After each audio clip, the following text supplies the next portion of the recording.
You're listening to the First Fight podcast, home of the people and stories behind the fight. I'm Jennifer Anderson, the host and creator. My goal is to give you a peek into the remarkable world of fighting and create a platform for fighters to tell their stories. In each episode of this series, a different fighter shares a transformative story of their first time.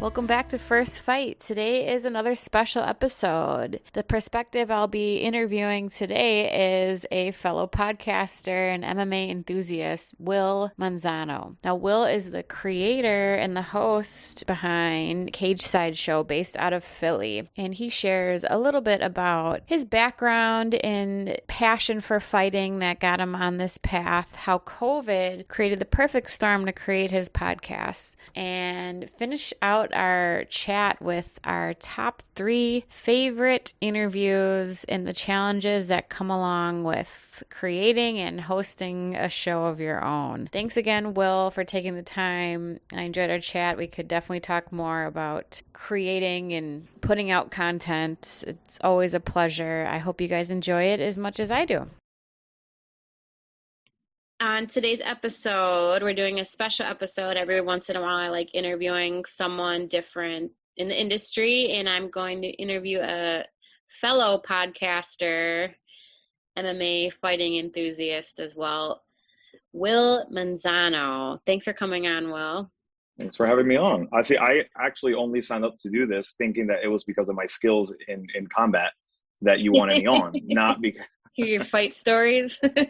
My fight story, I have so many. No, I do not. But the passion is there. You're right about that. Yes, and I've come across your podcast this year, Cage Side Show. You're you do a lot of interviews with a lot of local Philly fighters, video and audio format. Tell us a little bit about what made you start the podcast, kind of what your goals are with it. So my background is in like creative and I work in television, and so like it's production and the fighting thing, and we can get into how the fighting passion started, but fighting has definitely always been in the family, in my kind of blood, and I've tried and all this stuff. So that's always been like what I enjoy, but obviously not a career in any way. So the television is what it is. And I work here at the local CBS station as the creative production manager. So when COVID hits and we get sent home, like from one day to the next, which was back in March, what was that? 2019? 2020? Whenever that was, we get sent home, and now I have to kind of run a department off from my house and set up my editing station and all this stuff.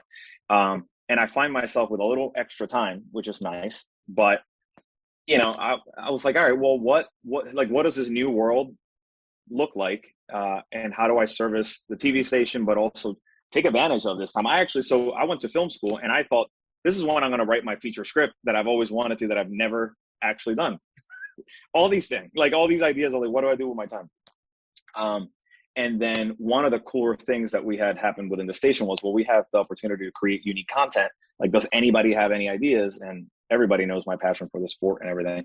And I said, well, why don't you let me do I love podcasts as well. So let me do some form of show or podcast. We'll just put it on the website, on the CBS website. And if it gains traction, great. And if you guys want to sell sponsors to it and make it a real thing, fantastic. But I'll do it once a week, and we'll recap fights, or we'll look ahead towards the fights that are coming up, and we'll break them down. Now, granted, I've never been in front of the camera for any of this. I'm always behind the scenes. I'm always either directing talent or on the production side of it all. But I needed to do it myself because I didn't want to give it to just a random person and kind of produce it behind the scenes, and it wouldn't have the same feel. And so, needless to say, I started calling some of the people I knew locally who were fighters, and I ended up with Jamie Colleen, who fought in the Dana White Contender Series, I want to say, or one of those shows. And she's local part of the bigger MMA scene, teams here in the scene.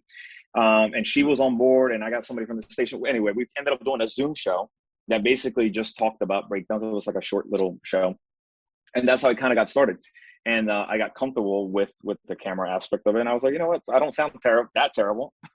I don't look horrible. It's fine. We'll make it work, and whoever likes it likes it. And if nobody does, then whatever. We'll call it a day. But then I was like, well, this is a great escape for me. Like, I get to talk about the fights. My family gets tired of listening to me talking about fights. I can only harass my 11-year-old and my wife about the upcoming fights, and now I get to do it, on the screen. So yeah, so then that continued to happen, and it kind of just fizzled a little bit because it was hard for people to find. Everybody would say, like, why are you not on YouTube? And well, because it's a CBS thing, and that they do what they do, and I can't really force that. So long story short, what is now basically a year ago, it was in January, I believe, I said, I'm going to go start from scratch. I'm going to start with 0 followers, rebrand it a little bit, keep the same terrible name because it's a very aggressive generic name, but that's what I came up with because I did it from one day to the next for CBS.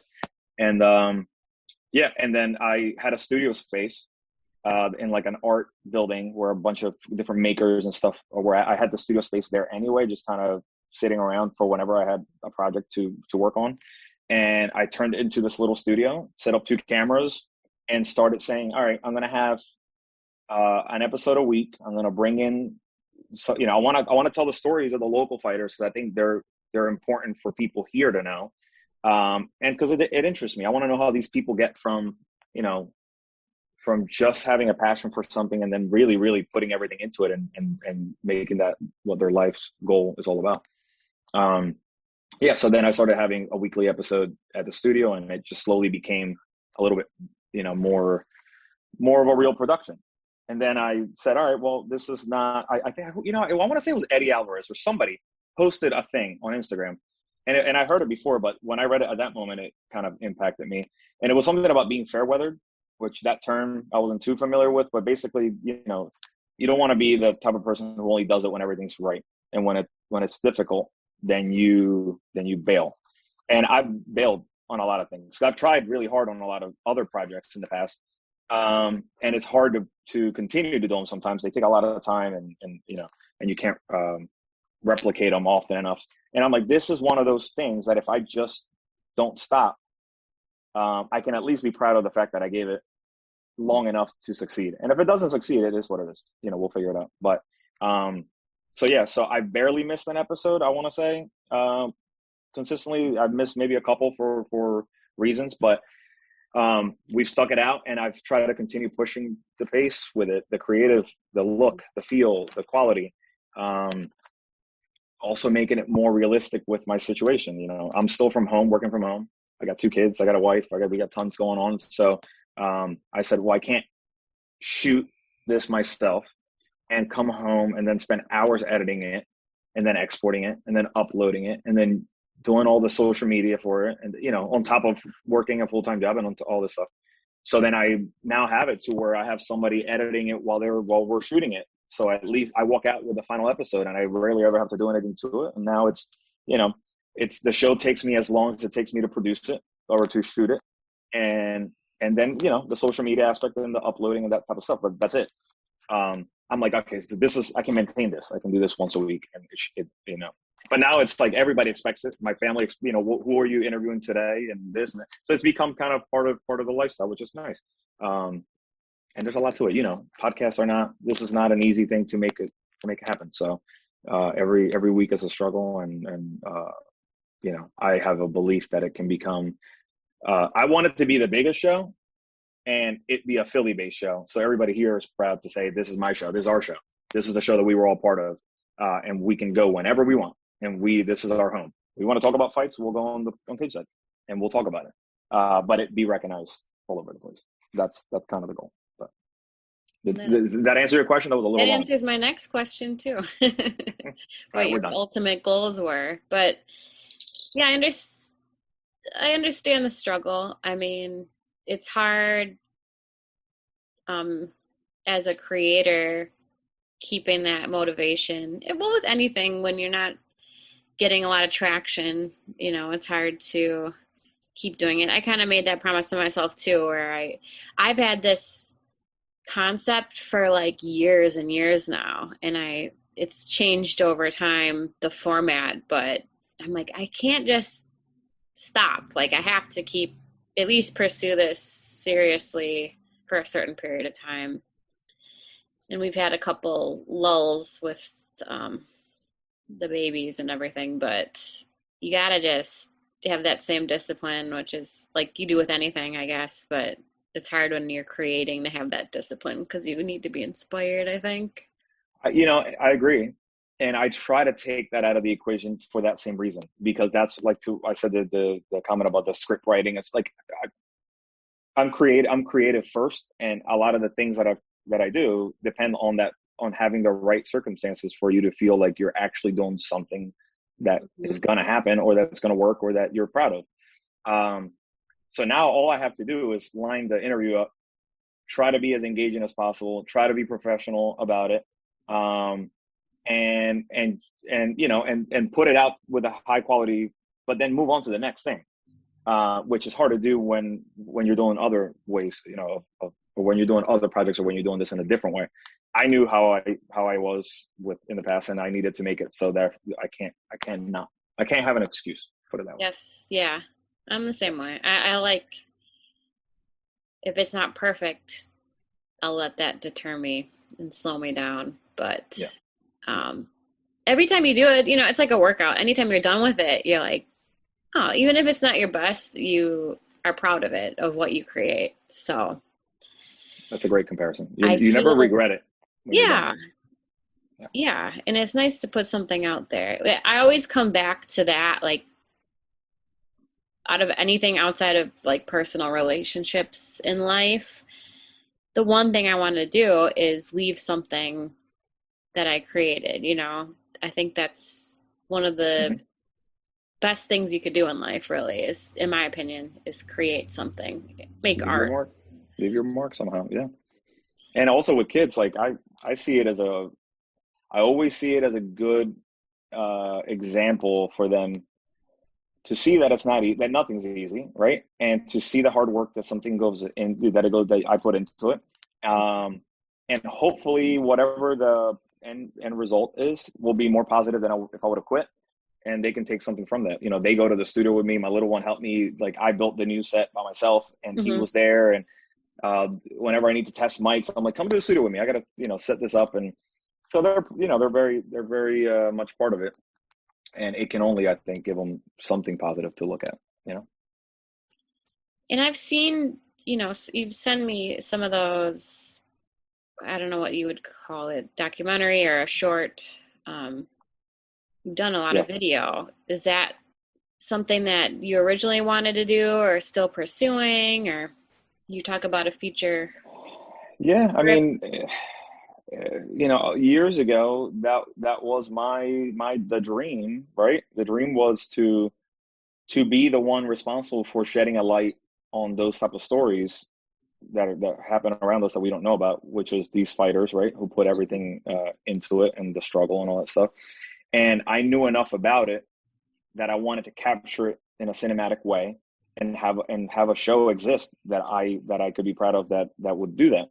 Mhm. And I tried that with a boxing only type show, and I got it to basically a docu-series sizzle, what they call a sizzle. And for whoever doesn't know what that is, basically most of the shows that you see out there, they either originate from a production company or a creative, a filmmaker or whoever. And the first part is to produce a sizzle that's going to then be shopped around or shown. And it takes a long time to get notes and tweaks and get it to the point that it's polished, that then you can go ahead and put in front of somebody who's a bigger production company, who has the connections with the Netflix and with the Hulu and with whoever.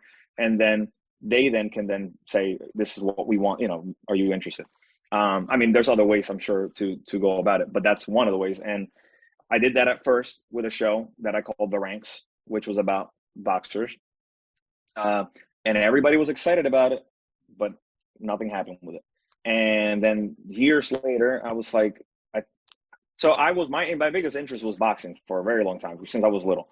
And along the line somewhere, I discovered MMA, and I don't know nearly as much about MMA, but I certainly like it, and I'm passionate about it, and I keep on learning. But then I'm like, all right, so not only MMA can be part of this show, right? The new version of the show, But I think it's even more interesting to talk about the women in the sport. The men in the sport are getting all the spotlight anyway. And some women are, Ronda Rousey and all these people are definitely out there.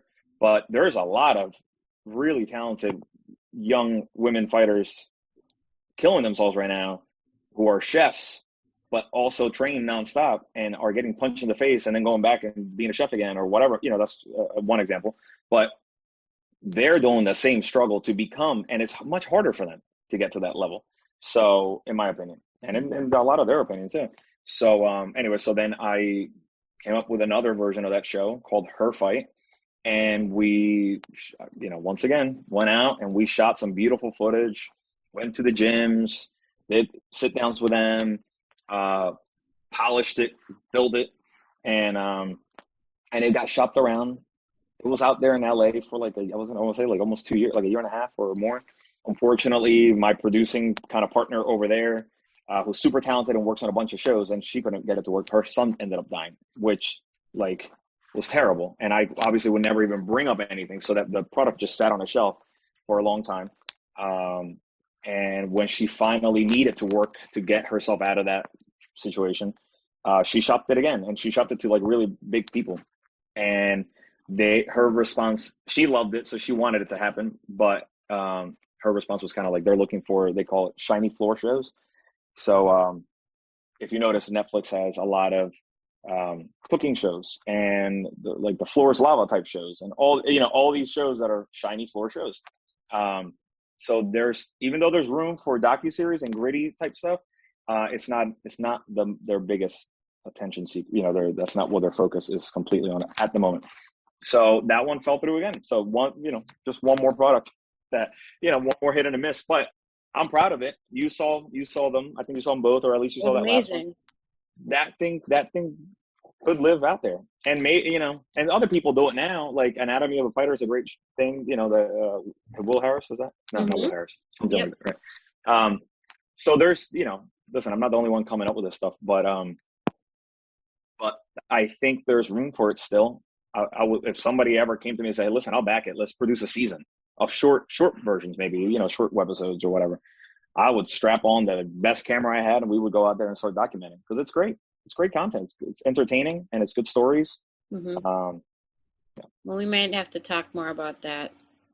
That's my ultimate dream. Writing a script. I have a story I want to tell eventually when I have the time to really commit to it. But it won't go away. I keep Good. Don't let it go. Thinking about it, and I'm ready to admit that I want to do it. That's the first step. So on your show, you meet a lot of interesting people. I'm sure you love, like me, you like the storytelling aspect. And I would like to hear your 2021 most interesting interviews. So if you could give a top 3, who would they be? So it's kind of hard. No offense to any other interviews. No. And you know what? I knew that you were going to put me on the spot. And it's hard because there's so many, it depends what we're looking at, right? I've had some really interesting interviews for the challenge that they've brought me as somebody who's not, many years experience in this stuff, who kind of put me a little bit against the wall and I had to figure it out. So that to me was a really, a good, I would highlight a couple of interviews based just solely on that.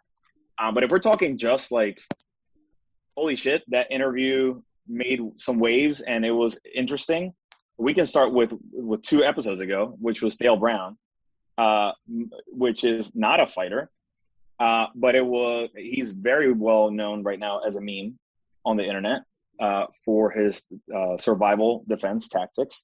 When Snoop Dogg is posting your stuff, you know that you've made it.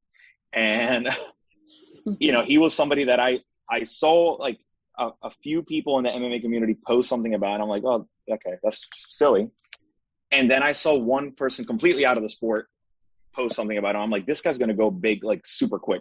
So I reached out the traditional way, contact form on their website where they do these things in Detroit. sorry. And I talked to the wife, and I said, listen, I want to talk to him. I will, but I'm not going to be nice. Like anyway, I want to do it. So we set it up, and the moment I posted, well, first of all, the first thing I asked him was, I said, you got to cut me a promo. Like, you're known for your like, you got to shoot something on your phone, send it to me. And he did. And because nobody believed when I said he was coming on, I was like, get out of here. That guy's going to come on the show?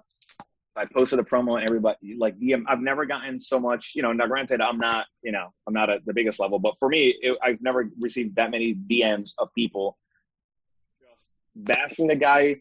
It's so, like, tell me when he's coming. I want to be there. Like, it was just chaos. And it just started climbing and climbing.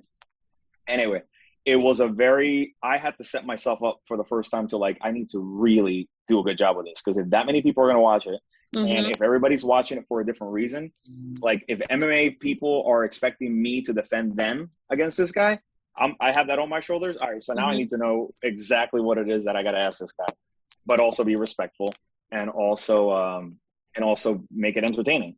So if you haven't seen the Dale Brand episode, it's episode 60.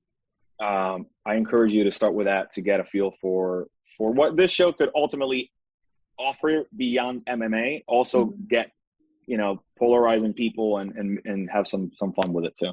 So Dale Brown is definitely one there. That was a long answer. Sorry. I'm going to say Pat Sabatini. If you don't know who Pat Sabatini is, he's just starting to get a little buzz in the UFC. He's a great fighter. He's such a good dude. He's been on the show twice, but the first time he came on was my biggest challenge yet, because the man gives you very short couple word answers. And as you know, when you're talking to somebody and interviewing somebody, you need to have enough time to come up with how you want to ask the next question.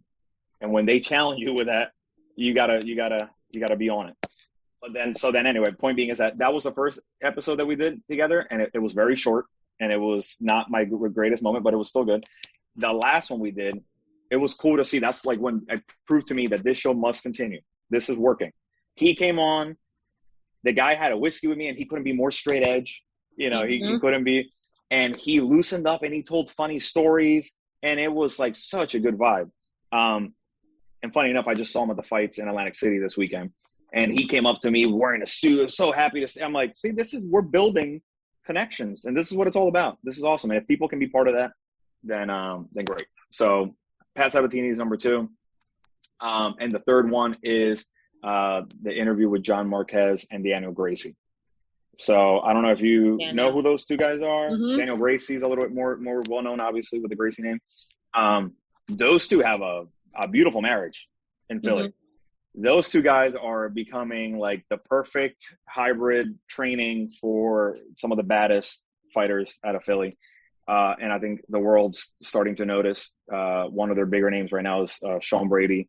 They have Sean Brady, they have Pat Sabatini, Jeremiah Wells, Andre Petrosky. Like there's a list and a lot. And by the way, these guys look really good in the UFC right now. The stable of fighters that are still fighting either regional or amateur is insane. And they grind it out together.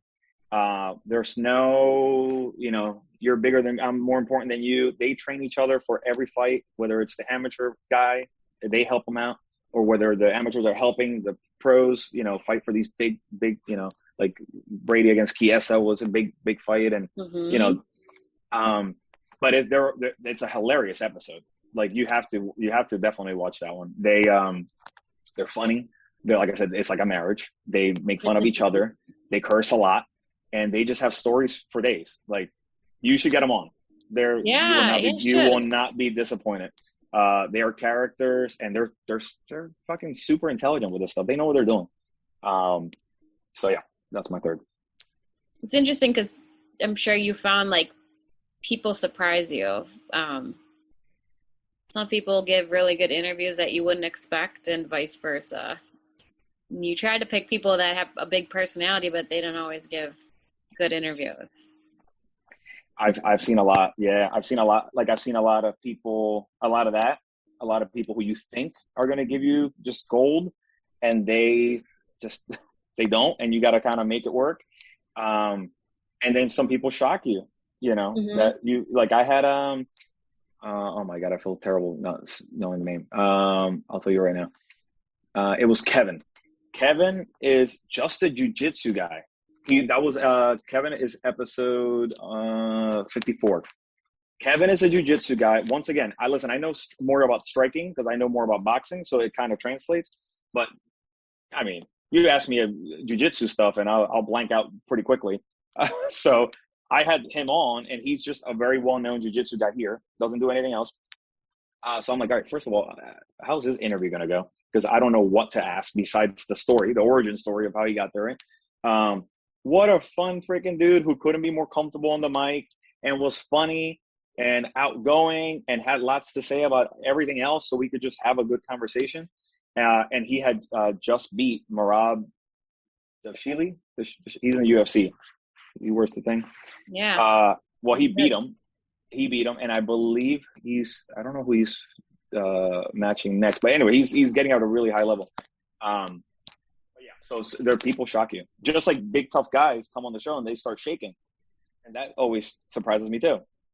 And people, they show their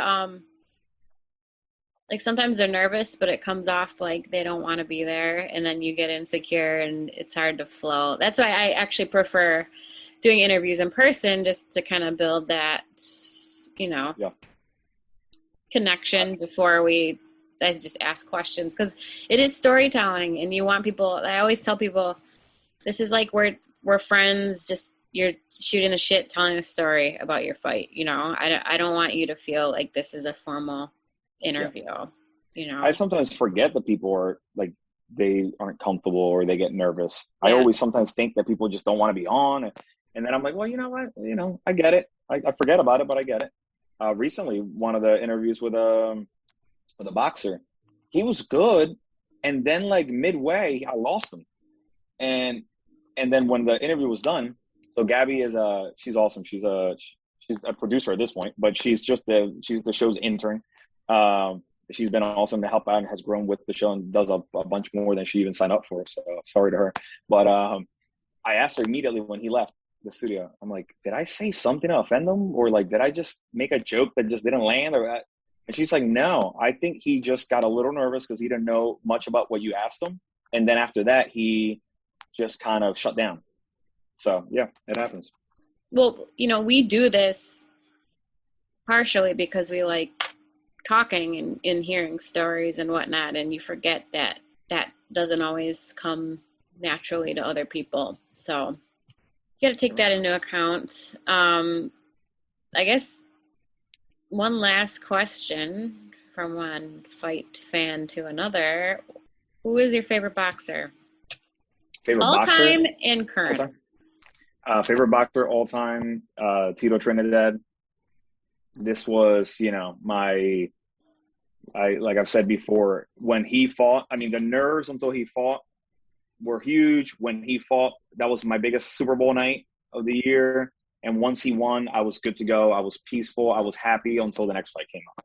Like, he was everything. He fought the way I think every boxer should fight. I mean, he was like I said, I'm from Puerto Rico. So in Puerto Rico, he was a superstar. Like, we all had one thing in common in Puerto Rico, and it was him during his time.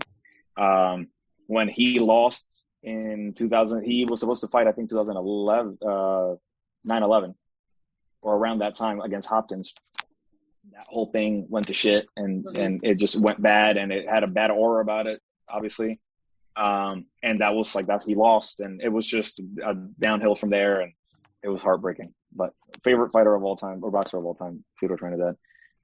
Currently, I want to say Jake Paul, but I don't want to jump on that. Just joking.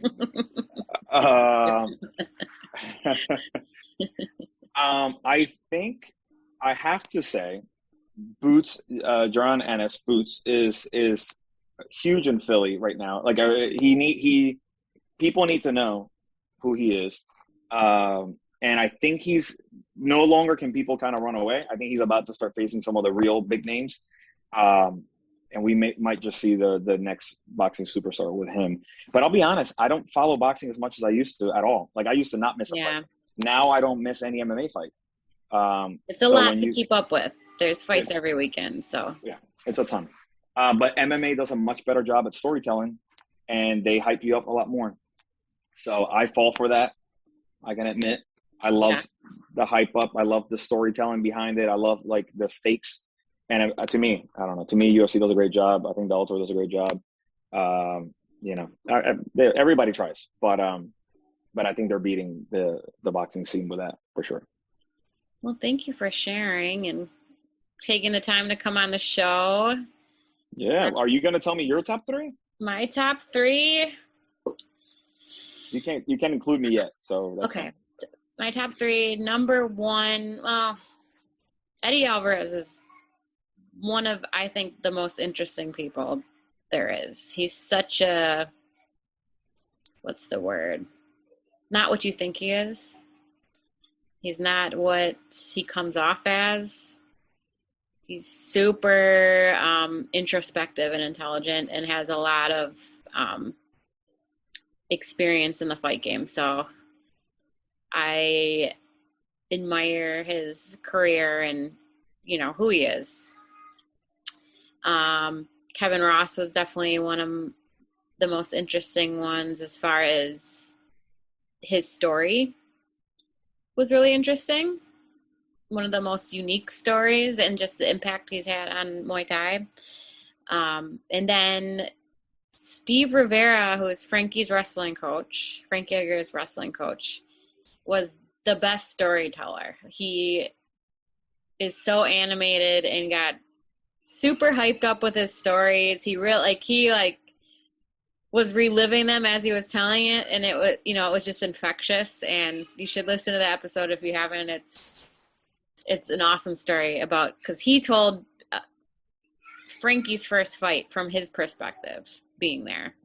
So I have that from Frankie's angle, and then from Steve's angle, who's kind of been with him all along the way. So that turned out to be, it was actually my first episode of 2021. So it's definitely one of my favorites too. But everyone, you know, they're like your children. Everyone has a cool story, and every story is just as important and valid, I think. There's just certain episodes that jump out and flow better. So that make you really love what you do, you know? Yeah. I was going to say, do you ever get done and just like, that was so good. Like that was, I don't even need to publish this. Like this was just good for me. This was an awesome conversation that we just had. Well, it reminds you why you do it, you know? Yeah. Listen, when somebody reaches out and just says something silly, you know, like just shows excitement towards tuning in for the next one kind of thing, you're like, I can't stop. Even if it's just four random people who really tune in every week, excited for that new episode to drop, you know. I know. That's all you need. I don't know if anyone listens to mine, but we're going to keep at it. Like I said, it's kind of a collection of interviews. It's hopefully timeless things, but well, your website, your design, the way you're putting it all together, I said it before, but I think it has its own place. You know, it has its own vibe. It feels good. It feels, you know how, by the way, you know how I found out, I think, about you and the podcast? It was my wife. I'll give her the credit. I followed Corey, and I saw you guys went to that Muhammad Ali place. Yeah. And I sent it to my wife and said, like, oh, this is really cool since we're in the same kind of area. I said, if we are ever over there, it'd be fun to take the kids and check it out. And then she went full stalker mode, which she loves to do on Instagram with all the people she follows. Mm-hmm. And she started like looking around. She's like, oh, his wife has a podcast. And I'm like, oh, that's awesome. And then I went and then found you and then found your podcast and then long story short. That's awesome. But you have an awesome, like, the vibe. I love the vibe. Put it that way. I appreciate it. It's not for everyone, but hopefully enough people think it's cool. I like doing it. I try to just look at it like it's my hobby, and I can I do it because I enjoy it, not to get anything out of it specifically. But any like positive comments are always appreciated and keep me going a little more. So And you as well. I'm pumped about your show. Your set looks amazing. You obviously have the skills as far as your experience in production, and you'll continue to grow. So Yeah, listen, it's a slow, when you see all these other accounts on social media that just repost all the clips from the stuff and or have thousands and thousands and thousands and thousands of followers, you're like, all right, I can't let that deter because what we're doing is different. yeah, We just got to stick it out. So, yeah. Well, thank you. I hope so. it's like I hope we jazz. continue to grow. It's like what? Jazz. It's not for everyone. Exactly. The masses don't always appreciate the good stuff. So I'm sure you find that in boxing. Exactly. Exactly. Thanks again, Wil, for coming on this show. For those of you interested in if you haven't heard his podcast yet, his Instagram is @CageSideShow. His YouTube's /CageSideShow. And his website is cagesideshow.com. You can listen to him on any podcast listening platform. He has a lot of great interviews, video interviews, a beautiful set. So I definitely recommend you to check it out in some of those interviews that he talked about specifically on the show. For everyone else, you know where to find us, firstfightpodcast.com and @thefirstfight on Instagram. I hope you all have a Merry Christmas, and we will be back next week with one final episode of the year.